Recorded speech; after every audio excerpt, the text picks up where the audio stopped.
wabarakatuh. Alhamdulillah, alhamdulillahirabbil alamin, arsala rasulahu bil huda wa dinil haq liyuzhirahu 'ala dini kulli wa kafa billahi syahida. Asyhadu an la ilaha illallah wa asyhadu anna Muhammadan 'abduhu wa rasuluh la nabiyya ba'da. Qala Allah ta'ala fil Qur'anil Karim, a'udzu billahi minasyaitonir rajim. Bismillahirrahmanirrahim. Ya ayyuhan nas, qad ja'atkum mau'izatum mir rabbikum wa shifaa'un lima fis sudur wa hudaw wa rahmah lil mu'minin. Shadaqallahul azim. Saudara-saudaraku kaum muslimin yang dirahmati oleh Allah. Pada video kita kali ini, kita akan membahas tentang psikologi ditinjau dari sudut pandang Al-Quran. Apakah di dalam Al-Quran ada membahas tentang psikologi? Ada. Namun sebelum kita lebih lanjut membahas tentang psikologi, maka kita harus memahami terlebih dahulu apa itu psikologi. Psikologi diambil dari bahasa Yunani yang berasal dari kata psyche dan logos. Psyche artinya jiwa dan logos artinya ilmu. Jadi psikologi adalah ilmu tentang kejiwaan, ilmu yang membahas tentang fenomena kejiwaan yang ada pada diri manusia. Itulah dia makna dari psikologi. Nah, kita dalam hal ini akan membahas psikologi dari perspektif Al-Quran atau dari sudut pandang Al-Quran. Bagaimana Al-Quran memandang tentang psikologi manusia?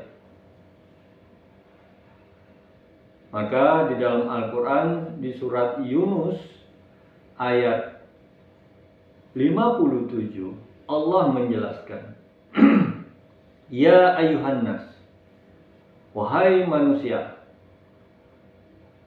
Kalimat ya ayuhan nas ini merupakan kalimat panggilan atau kalimat sapaan yang ditujukan kepada seluruh manusia, bukan hanya umat Islam. Catat itu. Jadi kalau memang kita masih merasa diri kita manusia, maka coba dengarkan apa kata Allah. Coba dengarkan apa yang akan disampaikan Allah pada diri kita. Kita lanjutkan kalimatnya. Qad ja'atkum mau'izatum mir rabbikum. Sungguh, ya, sungguh. Kalimat qad itu menunjukkan taukid, ya, penekanan, menunjukkan sebuah kesungguhan. Ya, apa yang ingin Allah tekankan? Bahwasanya Dia telah mendatangkan qad ja'atkum, Dia telah mendatangkan kepada kalian mau'izah. Ya. Berarti mau'izah sudah datang kepada diri kita. Ya. Pelajaran sudah datang kepada diri kita. Data keilmuan sudah datang pada diri kita. Yang mana mau'izah tersebut bersumber dari Rabbikum, mir Rabbikum. Ya. Jadi pelajaran tersebut datang dari Rabb, bersumber dari Rabb. Jadi apapun yang Allah berikan, tarbiyah apapun yang Allah berikan pada diri kita lewat Al-Quran, itu menjadi sebuah mau'izah pada diri kita. Apakah fungsi Al-Quran hanya sebagai mau'izah?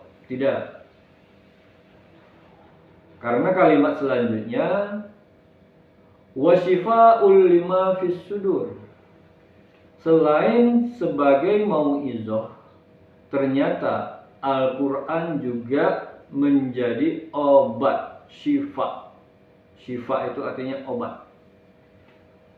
Syifa'ul lima fis sudur, menjadi obat pada apa yang ada di dalam dada kita. Menjadi obat pada ya apa saja yang ada di dalam hati kita. Kalau sudah seperti itu Allah menjelaskan, berarti di dalam hati kita, di dalam sudur kita, di dalam dada kita terdapat penyakit. Ya. Karena bicara hati, bicara sudur, itu bicara hal-hal yang sifatnya batiniah. Jadi kalaupun Allah menjelaskan bahwasanya Al-Quran itu merupakan obat yang ada dalam dada manusia, itu berarti menunjukkan ada penyakit kejiwaan, penyakit yang sifatnya batiniah. Nah, bicara penyakit, penyakit ini ada dua jenis. Yang pertama, penyakit yang sifatnya fisik. Kalau penyakit fisik, maka penanganannya adalah lewat medis, lewat obat-obatan. Nah, kalau penyakitnya sifatnya batin, apakah sama seperti penanganan yang dilakukan penyakit fisik tadi? Apakah penyakit batin ini juga bisa ditangani lewat medis? Tentu tidak. Tentu penanganannya berbeda. Jadi kalau penyakit kejiwaan, maka penanganannya tentu berkaitan dengan hal-hal yang sifatnya substansial. Ya, obat-obatan yang sifatnya substansial. Dari mana itu bisa kita dapatkan? Dari Al-Quran. Jadi Al-Quran itu merupakan obat, penyembuh penyakit yang ada di dalam dada manusia. Namun apakah Al-Quran ini akan berfungsi dengan baik? Apakah Al-Quran ini mampu menyembuhkan penyakit yang ada di dalam hati manusia? Kalau seandainya manusia tersebut tidak percaya akan informasi yang disampaikan Allah di dalam Al-Quran. Sama seperti halnya dengan pasien yang mengidap penyakit. Dia datang untuk berobat ke dokter. Nah, setelah diperiksa oleh dokter dan akhirnya dokter tersebut mendapatkanlah informasi penyakit yang ada di dalam diri pasien tersebut. Dan akhirnya disampaikan dokter lah penyakit-penyakit apa saja yang ada pada diri pasien tersebut. Setelah disampaikan, ternyata pasien tersebut tidak terima dengan apa yang disampaikan dokter, dengan informasi yang disampaikan oleh dokter. Nah, kalau seperti itu sikap pasien, kira-kira bagaimana pendapat kita? Berarti ada ketidaksiapan menerima informasi pada diri pasien tersebut. Dia tidak terima kalau dia disebut dia mengidap penyakit A, B, C. Dia tidak terima. Kalau dia sudah tidak terima dengan apa yang disampaikan oleh dokter tersebut, lantas bagaimana dokter tersebut mampu menyembuhkan penyakit yang ada pada diri pasien tadi? Tidak akan mungkin dokter tersebut bisa menyembuhkan penyakit yang ada pada diri pasien. Karena secara kejiwaan dia sudah tidak percaya dengan si dokter. Bagaimana dokter tersebut bisa menyembuhkan penyakit yang ada pada diri pasien? Kalau pasien tadi tidak percaya sama dokter. Sama halnya dengan Al-Quran. Al-Quran menyampaikan pada diri kita bahwasanya di dalam diri kita, di dalam hati kita ada penyakit kejiwaan yang terjadi pada diri kita. Di dalam hati kita terdapat penyakit kejiwaan. Nah, ketika Al-Quran menyampaikan seperti ini, bagaimana sikap kita? Kalau kita tidak percaya dengan apa yang disampaikan Al-Quran, lantas bagaimana Al-Quran tersebut bisa menyembuhkan penyakit kejiwaan yang ada pada diri manusia? Lantas untuk apa kita mengkaji, mentadarusi Al-Quran kalau kita tidak siap untuk disembuhkan? Kita tidak siap untuk diperbaiki oleh Al-Quran. Untuk apa? Nggak ada gunanya kita mengkaji kalau kita tidak siap, kalau kita tidak percaya dengan apa yang disampaikan Al-Quran. Jadi Al-Quran itu hanya bisa menyembuhkan penyakit bagi mereka yang mau percaya. Lil mu'minin, bagi mereka yang beriman, yang percaya kepada Al-Quran.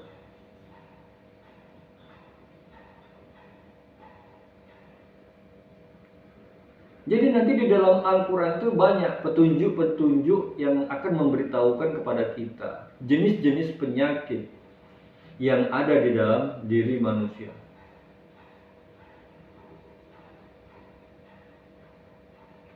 Jadi ini dulu yang harus kita pahami. Pahamilah bahwasanya di dalam diri kita terdapat penyakit kejiwaan. Terima bahwasanya dalam diri kita ada penyakit kejiwaan. Dan siapkan diri kita untuk menyembuhkan, untuk sembuh dari penyakit-penyakit yang ada. Jangan biarkan di dalam diri kita terdapat penyakit kejiwaan. Ibarat sebuah lahan. Apabila pada lahan tersebut terdapat banyak semak belukar, bagaimana mungkin tumbuhan yang kita tanam akan tumbuh dengan subur? Begitu pula dengan diri kita. Hati kita adalah sebuah lahan. Hati kita adalah sebuah wadah yang akan ditumbuhi iman, yang akan ditanami oleh iman. Iman tersebut tidak akan mungkin tumbuh dengan subur dalam hati kita kalau seandainya kita tidak membersihkan segala bentuk penyakit-penyakit kejiwaan, penyakit-penyakit hati yang ada dalam diri kita. Jadi satu di antara guna kita mengkaji adalah untuk membersihkan penyakit-penyakit yang ada di dalam jiwa kita, yang ada di dalam batin kita. Agar nantinya iman yang sampai, iman yang ditanamkan pada diri kita tumbuh dengan subur. Mudah duduk risalah tersebut menjadi iman dalam diri kita. Itulah di antara fungsinya kita mengimani Al-Quran.